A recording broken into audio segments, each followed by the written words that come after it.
नारायणं नमस्कृत्य नरं चैव नरोत्तमं देवीं सरस्वतीं व्यासं ततो जयमुदीरयेत् व्यासं वसिष्ठनप्तारं शक्तेः पौत्रमकल्मषं पराशरात्मजं वन्दे शुकतातं तपोनिधिं व्यासाय विष्णुरूपाय व्यासरूपाय विष्णवे नमो वै ब्रह्मनिधये वासिष्ठाय नमो நமः. நமசர்வேபியः. பாரதத்தில் முதல் உபபர்வம் அனுக்கிரமணிகா பருவம் தொட்டு அதை நேற்றைய தினம் அனுபவித்து முடித்தோம். இன்று முதல் ரெண்டாவது உபபர்வமான பர்வ சங்கிரக பருவத்தை நாம் அனுபவிக்க இருக்கோம். இந்த அத்தியாயத்தில் சமந்த பஞ்சக க்ஷேத்திரத்தினுடைய வர்ணனையும் அக்ஷோஹிணி சைன்யம்னா என்ன, அதில் என்னென்ன இருக்கும், அது போன்ற வர்ணனைகளும் பாரதத்தில் இருக்கக்கூடிய பருவங்கள் பற்றிய ஒரு சுருக்கமான வர்ணனையும் நாம் அனுபவிக்க இருக்கோம்.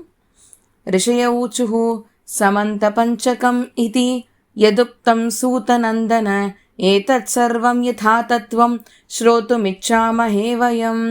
சூதர் மகரிஷியே, உங்களுடைய திருவாய் மலர்ந்து சமந்த பஞ்சக க்ஷேத்திரத்தினுடைய வர்ணனை, அதோட ஏற்றம் முதலான விஷயங்களை நாங்கள் கேட்கணும்னு ஆசைப்படுறோம். அங்கே தானே முன்னொரு காலத்தில் யுத்தமானது நடந்ததுன்னு சொன்னேள். அந்த இடத்த பற்றி எங்களுக்கு விஸ்தரணமாக சொல்லுங்கோ அப்படின்னு ரிஷிகள் பிரார்த்திக்கிறா. சௌத்திர் மகரிஷி மேற்படி சொல்ல ஆரம்பிக்கிறார். ஸ்ருணுத்வம் மம போ விப்ரா ப்ருவதஷ்ச கதா சுபாஹ சமந்த பஞ்சகாக்கியாம் ச ஸ்ரோதும் அர்ஹத சத்தமாக. நான் சொல்லக்கூடிய இந்த விஷயங்களுக்கு ஏற்றாற்போல் தகுதியை உடையவர்கள் நீங்கள்தான் பிராமணர்களே. அதனால் உங்களுடைய கேள்விக்கிணங்க அவசியம் நான் உங்களுக்கு விஷயங்களை சொல்கிறேன் அப்படின்னு சொல்கிறார். சொல்லிட்டு விஷயத்தை சொல்ல ஆரம்பிக்கிறார். திரேதா துவாபரயோஹோ சந்தௌ ராமஹ சஸ்திரபிருதாம் வரஹ அசக்ருத் பார்த்திவம் க்ஷத்ரம் ஜகானாமர்ஷச்சோதிதஹ சசர்வம் க்ஷத்ருமுத்சாத்ய ஸ்வவீர்யேணானலத்யுதிஹி சமந்த பஞ்சகே பஞ்ச சகார ரௌதிரான் ஹ்ரதான் சதேஷு ருதிராம் பஸ்ஸு ஹ்ரதேஷு क्रोधमूर्छितः பித்ருன் சம்தர்ப்பயாமாச ருதிரேணேதி நஸ்ருதம். திரேதா யுகத்தினுடைய முடிவு, துவாபர யுகத்தினுடைய ஆரம்பத்தில் ஜமனக்னி மகரிஷியினுடைய பிள்ளையான பரசுராமர் சர்வேஸ்வரனுடைய அவதாரமாகவே திகழக்கூடியவராச்சே. அவர் க்ஷத்ரியர்கள் பண்ணக்கூடிய இந்த பாப்பங்கள்லாம் அதிகரிச்சுட்டே போகிறது, அதற்கு ஏதாவது ஒரு முடிவை கட்டியே ஆகணும் அப்படின்னு சொல்லிட்டு க்ஷத்ரியர்கள் வம்சத்தையே அவருடைய சக்தியை கொண்டு மட்டுமே அவர் அழித்தார். அக்னிக்கு சமமான தேஜஸுடைய பரசுராமர் இந்த மாதிரி அவருடைய பராக்கிரமத்தை கொண்டு க்ஷத்ரியர் வம்சங்களை சம்ஹாரம் செய்த பின்பு சமந்த பஞ்சக க்ஷேத்திரத்தில் 5 குளங்கள் ரத்தத்தால் ஏற்படுத்தினார்.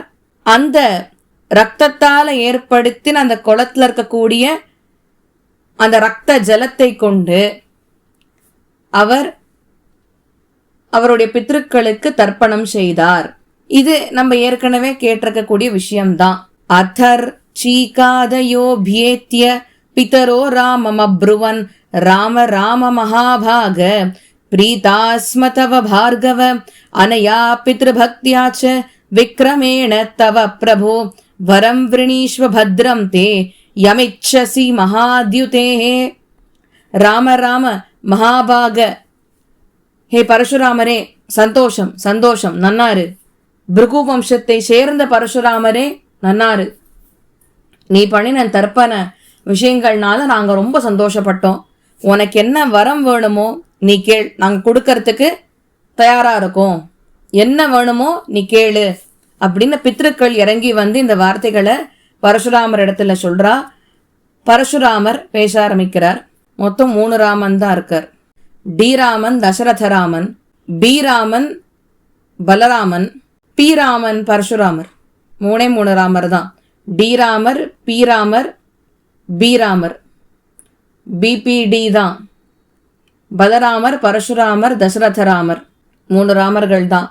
அதில் இப்போ ராமன் இந்த இடத்துல சொல்லக்கூடியது பரசுராமரை. ராம உவாச்ச யதி மே பிதரஃ பிரீதா யத்யனுக்ராஹ்யதாமயி யச்ச ரோஷாபிபூதேன க்ஷத்ரமுத்சாதிதம் மயா அத்தஸ்ச பாபான் முச்யேஹம் ஏஷ மே பிரார்த்திதோவரஹ ஹ்ரதாஸ்ச தீர்த்தபூதா மே பவேயுர்புவி விஸ்ருதாக. சரி, உங்களுக்கு நான் பண்ணின தர்ப்பத்தினால் சந்தோஷம் இருக்குன்னு சொல்கிறாளோ இல்லையோ, அப்போது நான் கேட்குற வரதை நீங்கள் கொடுங்கோ. என்ன அப்படின்னா, இந்த க்ஷத்ரியர்களை எல்லாம் நான் கொன்று இருக்கேன். அந்த க்ஷத்ரியர்கள் கொன்ன பாப்பத்திலிருந்து என்னை முதல்ல விடுவிக்கணும். அதே மாதிரி அந்த க்ஷத்ரியர்களை கொன்ன அந்த ரத்தத்தை கொண்டுதான் இந்த 5 குலங்களையும் நான் உருவாக்கியிருக்கிறேன். இந்த 5 இரத்த குலங்களுக்கும் உலகத்தில் ஏற்றம் வர வேண்டும். இதை எல்லாரும் கொண்டாடுற மாதிரி ஒரு வரத்தை நீங்கள் எனக்கு கொடுக்கணும் அப்படின்னு கேட்க ரீச்சக முதலிய பித்ருக்கள் இவருக்கு அனுகிரகம் பண்றா. ஏவம் பவிஷ்யதி ஏவம் பிதரஸ்தமதா ப்ருவன் தம் க்ஷமஸ்வேதி நிஷிஷிதுஹு ததஹ ச விராமஹ. அதுக்கப்புறம் அப்படியே ஆகட்டும்னு பித்ருக்கள்லாம் ஆசிர்வாதம் பண்றா. க்ஷத்ரிய வம்சத்தை அழித்ததனால் உனக்கு ஏற்பட்ட பாப்பங்கள்லேருந்து நீ விமோச்சனத்தை பெறுவாய். நீ உருவாக்கின இந்த 5 குலங்கள் இருக்கே, இந்த குலங்களுக்கு ஏற்றம் நிச்சயம் உண்டாகும் அப்படின்னு அவ சொல்லிட்டு, ஹே பரசுராமா, இப்பொழுது உன் கோபத்தை எல்லாம் தணித்து கொண்டு சாந்தமாக இருப்பாய் அப்படின்னு பரசுராமர் இடத்துல சொல்ல, பரசுராமர் அதுக்கப்புறம் சாந்தமாயிட்டார், கோபத்தெல்லாம் விட்டார். அதன் பின்பு தேஷாம் சமீபேயோ தேசோ ஹ்ரதானாம் ருதிராம்பசாம் சமந்த பஞ்சகம் இதி புண்ணியம் தத் பரிகீர்த்திதம். இந்த 5 குலங்கள் இருக்கே, இரத்த குலங்கள், இது அன்றையிலிருந்து ஏற்றத்தை கொண்டதாக மாறித்து அன்றையிலிருந்து இன்று வரை இனி என்றென்றும் இந்த இடத்துக்கு சமந்த பஞ்சக அப்படின்னு பெயர் ஏற்பட்டது. இது வரைக்கும் அந்த பெயர் அந்த இடத்துக்கு இல்லை. இப்ப இந்த 5 குலங்களுக்கும் ஏற்றம் ஏற்பட்டதுனால அந்த இடத்துக்கு இப்போ சமந்த பஞ்சகம்னு பெயர் ஏற்பட்டுடுத்து. ஏன லிங்கேன யோ தேசோ யுக்த சமுபலக்ஷ்யதே தேனைவ நாம்னா தம் தேசம் வாச்சியம் ஆஹுர்மணீஷிணஹ. இந்த ஞானிகள்லாம் சொல்லியிருக்கா, ஒவ்வொரு இடமும் எப்படி பிரசித்தி பெற்ற இடங்களா மாறுறது, எப்படி அவ்வளோ ஃபேமஸ் ஆகுது அப்படின்னா, அந்த இடத்துல இருக்கக்கூடிய ஏதோ ஒரு விஷயம் அதற்குண்டான ஏற்றத்தினால தான் ஒரு இடம் முழுவதுமே ஃபேமஸ் ஆகுது. அந்தரே செய்வ சம்பிராப்தே கலித்வாபரயோரபூத் சமந்த பஞ்சகே யுத்தம் குரு பாண்டவ சேனையோஹோ. துவாபர யுகத்தினுடைய கடைசியில கலியுகத்தினுடைய ஆரம்பத்துல ஒரு பெரிய யுத்தம் கௌரவர்களுக்கும் பாண்டவர்களுக்கும் இந்த ஆச்சரியமான பவித்திரமான சமந்த பஞ்சக கஷேத்திரத்துல தான் நடந்தது. ஒரு யுகம் முடிஞ்சு இன்னொரு யுகம் ஆரம்பிக்கணும்னாக்க அதுக்கு சந்தியாம்சம் இல்லைன்னா சந்தியா காலம்னு சொல்றது உண்டு. அந்த சந்தி காலம் இருக்க பாருங்க, ஒரு யுகம் முடிஞ்சு இன்னொரு யுகம் ஆரம்பிக்கிறதோ இல்லையோ. ஃபார் எக்ஸாம்பிள், இப்ப துவாபர யுகம் முடிஞ்சு கலியுகம் ஆரம்பிக்கணும் அப்படின்னா துவாபர யுகம் முடியறச்சேவே கலியுகம் ஆரம்பிச்சிடும். அதுக்கு சந்தி காலம்னு பேரு, சந்தியாம்சம் அப்படின்னு சொல்றது உண்டு. அந்த யுகத்தினுடைய சந்தி காலம் இப்ப சொல்லும்போது துவாபர யுகத்தினுடைய கடைசி, கலியுகத்தினுடைய ஆரம்பத்துல இந்த கௌரவர்களும் பாண்டவர்களும் மகாபாரத யுத்தத்தை அந்த சமந்த பஞ்சகம் என்று சொல்லக்கூடிய உயர்ந்த க்ஷேத்திரத்துல தான் சண்டையிட்டனர். தஸ்மின் பரம தர்மிஷ்டே தேசே பூதோஷ வர்ஜிதே அஷ்டாதச சமாஜக்முஹு அக்ஷௌஹிண்யுயுத்ஸயா. இந்த இடம் இதுல எந்த விதமான தோஷமும் இந்த க்ஷேத்திரத்துல இருந்ததில்லை. அப்படிப்பட்ட திவ்யமான க்ஷேத்திரத்துல 18 அக்ஷௌஹிணி சைன்யங்கள் யுத்தத்துக்காக கூடினார்கள். சமேத்யதம் த்விஜாஸ்தாஷ்ச தத்ரைவ நிதனம் கதாஹ ஏதன்னாமாபிநிர்வృத்தம் தஸ்ய தேசஸ்ய வைத்விஜாஹ. ஹே பிராமணர்களே, அதே இடத்துல அவர்கள் கொல்லப்பட்டனர். ஆனால்தான் சமந்த அப்படின்ற பேர் அதோட சேர்ந்து சமந்த பஞ்சகம் அப்படின்ற பேர் அந்த இடத்துக்கு வருது. புண்ணியஸ்ச ரமணீயஸ்ச சதேஷோ வஃப் பிரகீர்த்ததः ததேதத் கதிதம் சர்வம் மயா பிராமண சத்தமாஹ யதா தேசஸ்ய விக்யாதः த்ரிஷு லோகேஷு சுவ்ரதாஹ. ஹே பிராமணர்களே, உங்களுக்கு இந்த உயர்ந்த இடத்தை பற்றி நீங்கள் கேட்ட வண்ணத்துக்கு நான் சொல்லிவிட்டேன். இந்த உலகமானது 3 உலகங்கள்லேயும் நல்ல பெயரை உடைய இடம், ரொம்ப ஃபேமஸான இடம். 3 உலகத்தில் இருக்கிறவாளுக்கும் இந்த இடத்த பற்றி நன்னா தெரியும், அவ்வளோ ஃபேமஸ் இந்த இடம் அப்படின்னு சௌதி மகரிஷி சொல்லி முடிக்கிறார். மேற்படி ரிஷிகள் பேச ஆரம்பிக்கிறார். ரிஷிய ஊச்சுஹு அக்ஷௌஹிண்ய இதி புரோக்தம் யத்வயா சூதநந்தன ஏததிச்சாமஹே ஸ்ரோத்தும் சர்வமேவ யதா ததம். அக்ஷௌஹினி சைன்யத்தை பற்றி சூதர் மகரிஷியை தயவு செஞ்சு எங்களுக்கு சொல்லுங்கோ, அது எப்படி இருக்கோ அது அப்படியே எங்களுக்கு சொல்லுங்கோ. அதே மாதிரி அக்ஷௌஹிண்யாக பரிமாணம் நராஸ்வரத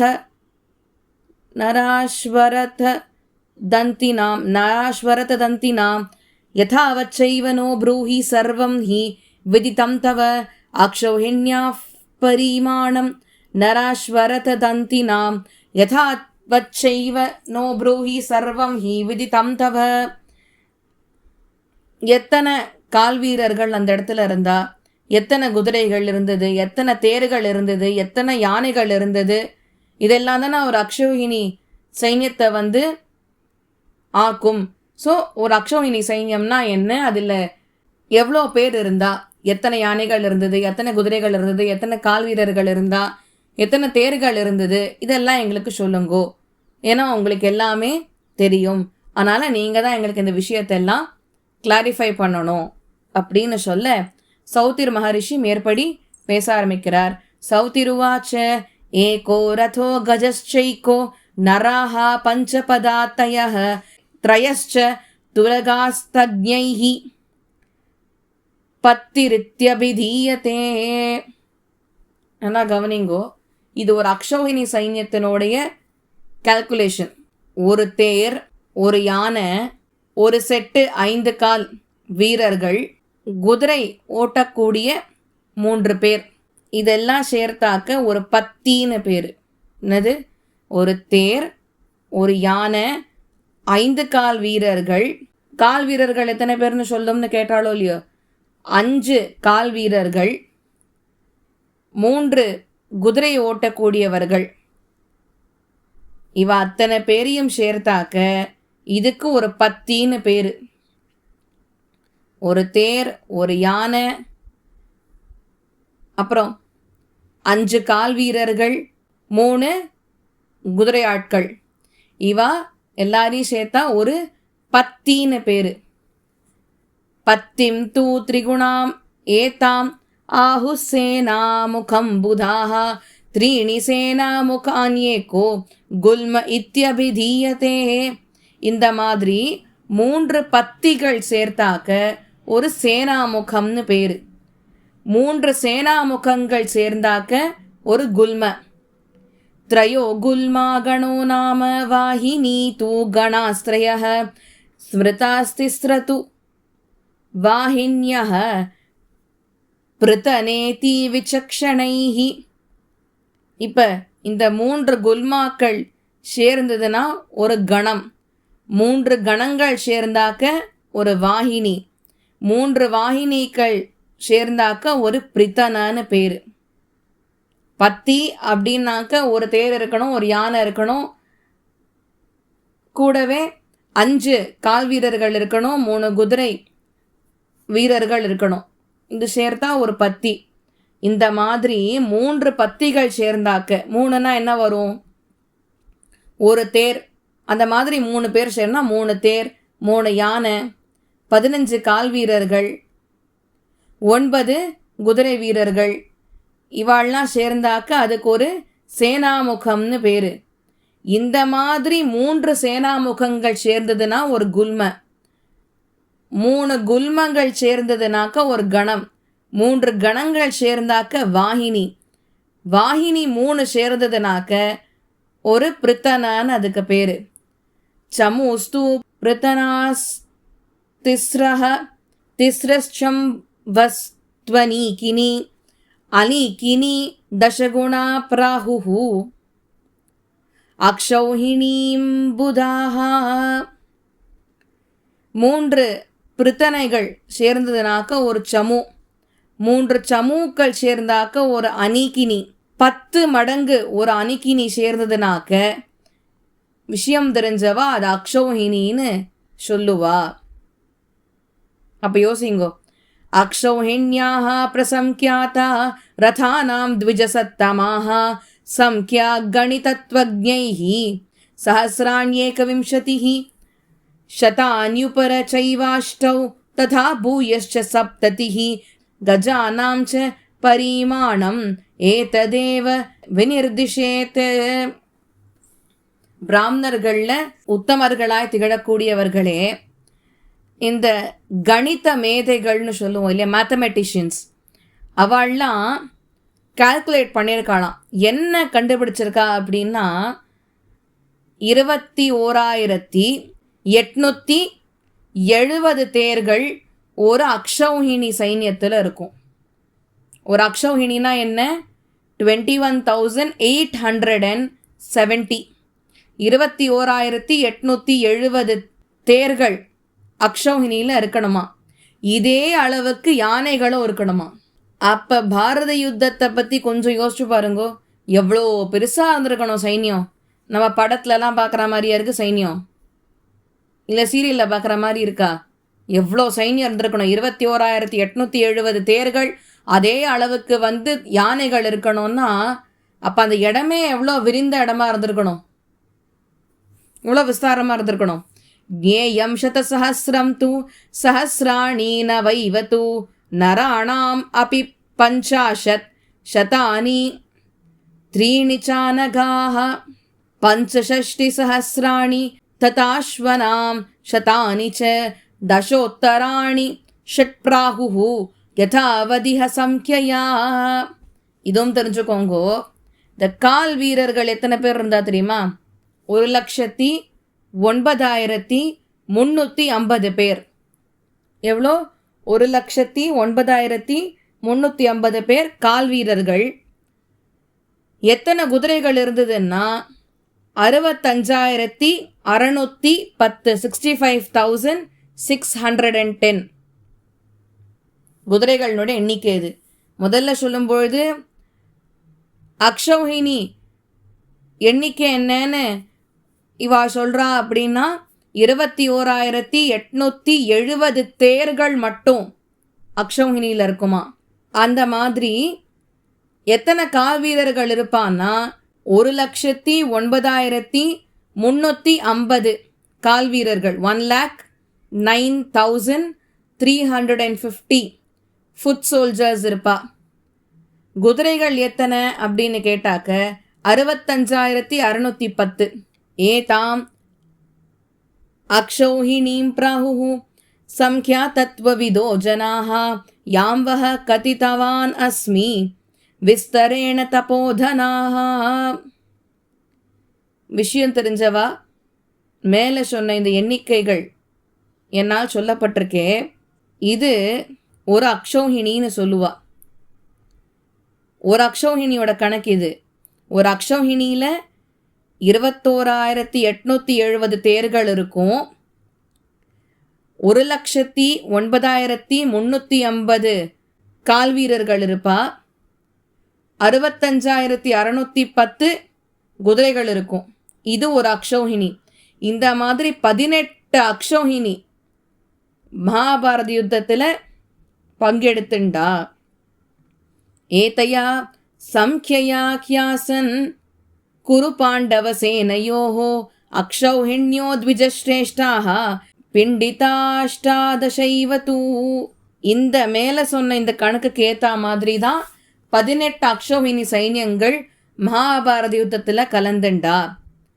சமேதாஸ்தத்ர வைதேஷே தத்ரைவ நிதனம் கதாஹ கௌரவான் காரணம் கிருத்வா காலேனாத்புத கர்மணா. காலம் இவ அத்தனை பேரையும் கௌரவர்களை காரணமாக வைத்துக்கொண்டு இந்த சமந்தக்க பஞ்சக இடத்துல கொண்டு வந்து சேர்த்தது. அஹானி யுயுதே பீஷ்மோ தசைவ பரமாஸ்திரவித் அஹானி பஞ்ச துரோணஸ்து ரரக்ஷ குருவாஹினி. பீஷ்மர் பெரிய அஸ்திரவித்து, பீஷ்மருக்கு நிகர் யாராலையுமே சண்டை போட முடியாது யுத்தத்தில். பீஷ்மர் அப்படி இருந்து 10 நாள் அந்த மகாபாரத யுத்தத்தில் சண்டை போட்டார். துரோணரும் குரு வம்சத்துக்காக அவ பக்கல்ல நின்று 5 நாள் யுத்தம் புரிஞ்சார். அஹனீயுயுதே த்வே து கர்ணஹ பரபலார்தனஹ ஷல்யோர்த திவசம் சைவ கதா யுத்தமதஃ பரம் தஸ்யைவ திவசஸ்யாந்தம் திரௌணிஹார்திக்ய கௌதமாக. எதிரியினுடைய வீரர்களை, அதாவது இந்த சேனா வீரர்களை அழித்த அவன் யார் அப்படின்னாக்க கர்ணன். கர்ணன் 2 நாள் சண்டை போட்டான். ஷல்யன் 1/2 நாள் சண்டை போட்டான். அண்ட் இன்னொரு 1/2 நாள் துரியோதனனும் பீமனும் கதா யுத்தம் புரிந்தனர். அந்த யுத்தம் முடியும் போது அன்னைக்கு ராத்திரி 18வது நாள் ராத்திரி அஸ்வத்தாமா, கிருத்தவர்மா, கிருப இவ 3 பேரும் சேர்ந்துண்டு பிரசுப்தம் நிஷி விஸ்வஸ்தம் ஜக்னுர் யௌதிஷ்டிரம் பலம் யத்து சௌனக சத்ரேதே பாரதாக்கியானமுத்தமம். கூடாரத்தில் படுத்துட்டு எதிர் சைன்யத்தினுடைய, எதிர் சைன்யம்னே யாரு, யுதிஷ்டர்னுடைய சைன்ய வீரர்களை தூங்கிட்டு இருக்கறச்சே கொன்னுட்டா. ஹே சௌனகரே, விஷயங்கள்லேயே இது ரொம்ப வசத்தியான விஷயங்கள் இந்த பாரதம். அது உம்முடைய இந்த யஜ்ஞத்தில் சொல்லப்பட்டிருக்கு. ஜனமே ஜயஸ்ய தத் சத்ரே வியாசயிஷ்யேன தீமதா கதிதம் விஸ்தரார்த்தம் ச யசோ வீரியம் மஹீக்ஷிதாம். இது முன்னாடி ஜனமே ஜெயனுக்கு வியாசரனுடைய சிஷ்யர் ஜனமே ஜெயனுக்கு கொடுத்தார். இந்த பிரபஞ்சத்தில் இருக்கிற அத்தனை ராஜாக்களினுடைய பெயர், அவளுடைய புகழ் என்ன, அவளோட வீரம் என்ன, இது எல்லாமே சொல்லப்பட்டிருக்கு. அப்பெல்லாம் பாரதம் மட்டும்தான், அகண்ட பாரதம். இந்த பிரபஞ்சம் முழுக்க என்ன இருந்ததுன்னா வெறும் பாரத பூமி மட்டும்தான் இருந்தது. அதனால்தான் பாருங்க, பாரத யுத்தம்னா வேற எந்த கண்ட்ரியுமே இதில் பங்கெடுத்துக்கலையே. அப்போல்லாம் கண்ட்ரீஸ்னால் எப்படி இருக்கும்னா கலிங்க நாடு, அதுக்கப்புறம் இந்த சைத்திய தேசம், காந்தார தேசம் எல்லாம் தான் இருந்தது. இதெல்லாம் எப்படின்னாக்க அகண்ட பாரதம், மேப்பு முழுக்க வெறும் பாரத தேசம் மட்டும்தான் இருந்தது. அதில் இந்த ராஜ்யங்கள்ல இருந்தது. காந்தார தேசம், ஹஸ்தினாபுரம், இந்திரபிரஸ்தம், இதெல்லாம் எதில் இருந்தது? அகண்ட பாரதத்தில் இருந்தது அப்படின்னு. வேற எந்த நாடும், அதாவது என்ன தேசம் தனியாக நேஷன்னு டிக்ளேர் பண்ணுறதுக்கு, கண்ட்ரின்னு டிக்ளேர் பண்ணுறதுக்கு அகண்ட பாரதத்துக்குள்ளே இருந்தவைகள் தானே தவிர அகண்ட பாரதத்தை தாண்டி வெளியில் எதுவும் கிடையாது. ஸோ மொத்த பூமியுமே எப்படி இருந்த அகண்ட பாரதமாக இருந்தது, விரிந்த பாரதம். நீங்கள் அதுக்கப்புறம் காலப்போக்கில் மேப்பில் இப்போ பார்த்தா பாரதம் தான் பெருசாக இருக்குது. ஆனால் அதை சுற்றி இருக்கிற இடமெல்லாம் பாக்கி கண்ட்ரீஸ் எல்லாம் உள்ளே வந்துடுது. அதனால் இன்றைக்கி பாரதம் மட்டும்தான் அப்படின்னு சொல்ல முடியல. we have so many other countries. But அப்போது நம்ம சொல்கிறது துவாபரயுகத்தோட கடைசி வரைக்கும் பாரதம் மட்டும்தான். அந்த பாரதத்துக்குள்ள காந்தாரம், கலிங்க ராஜ்யம், ஹஸ்தினாபுரம் இதெல்லாமே இருந்தது. ஸோ அவள் அத்தனை ராஜாக்களுமே இந்த மகாபாரத யுத்தத்தில் கலந்துண்டா. அதான் விஷயம். சரியா போச்சா? இப்போ அவள் அத்தனை பேரோடைய வீரம், அவளுடைய அந்த புகழ் என்ன, இதெல்லாமே பாரதத்தில் சொல்லப்பட்டிருக்கு. பௌஷ்யம் தத்ரச்ச பௌலோமம் ஆஸ்திகம் சாதித ஸ்மிருதம் விசித்ரார்த்த பதாக்கியானம் அநேக சமயான்விதம். இந்த 3 பருவங்கள் ஆரம்பத்தில் இருக்கே, பௌஷ்ய, பௌலோம, ஆஸ்திக. இதில் ரொம்ப ஆச்சரியமான டிஸ்கிரிப்ஷன்ஸ், ஆச்சரியமான டிக்ஷன்ஸ் எல்லாமே இதில் இருக்கு. பிரதிபன்னம் நரைஃப் பிராக்ஞைஹி வைராக்யமிவ மோக்ஷிபிஹி ஆத்மைவ வேதித்தவ்யேஷு பிரியேஷு இவ ஹி ஜீவிதம். மோட்சம் போகணும்னு ஆசையாக இருக்குது, ஆனால் நான் அஜ்ஞானத்தை மாத்திரம் விடமாட்டேன்னா. எதில் வேணால் அஜ்ஞானம் வரலாம். பிள்ளைகள் மேலே பாசத்தினால கண்மூடிண்டு நம்ம அந்த அஜ்ஞானத்தில் வாழலாம். இல்லை பணத்து மேலே அஜ்ஞானம் இருக்கலாம், சொத்து மேலே அஜ்ஞானம் இருக்கலாம், எதில் வேணால் அஜ்ஞானம்ன்றது இருக்கலாமே. அதுதான் எனக்கு கடைசி வரைக்கும்னாக்கா அப்போ வைராகியத்தை நம்ம ஏற்றுக்கவே மாட்டோமே. ஆனால் விஷயம் தெரிஞ்சவா எல்லாரும் என்ன சொல்கிறா அப்படின்னு கேட்டாக்க, மோட்சத்துக்கு ஒருத்தன் போகணும்னு ஆசைப்பட்டானா அவன் வைராகியத்தை ஏற்றுண்டு தான் ஆகணும். ஏன்னா அவனுக்கு என்னென்ன பிரியமான விஷயங்கள் இருக்குன்னு அவன் சொல்கிறானோ அந்த மாதிரி அவனுக்கு ஆத்ம லாபம் பிரியமாக இருக்கணும். இந்த ஜீவாத்மானா என்ன, அதற்கு உண்டான ஸ்வரூபங்கள் என்னன்றதெல்லாம் அவன் தெரிஞ்சுக்கிறதுல அவனுக்கு அந்த பிரீத்தி இருக்கணும். இதிஹாச பிரதானார்த்தः ஸ்ரேஷ்டः சர்வாகமேஸ்வயம் அநாஸ்ரித்யேதமாக்கியானம் கதா புவின வித்யதே. பாரதம் தொடரும். நாளைக்கு பார்க்கலாம் 37வது ஸ்லோகத்திலிருந்து. ஏதேனும் பிழைகள் இருந்தால் பெரிவாக க்ஷமிக்கணும்னு பிரார்த்திச்சுக்கிறேன். கவிதாரிக் சிம்மாய கல்யாண குணசாலினி ஸ்ரீமதே வெங்கடேஷாய வேதாந்த குருவே நமஹா.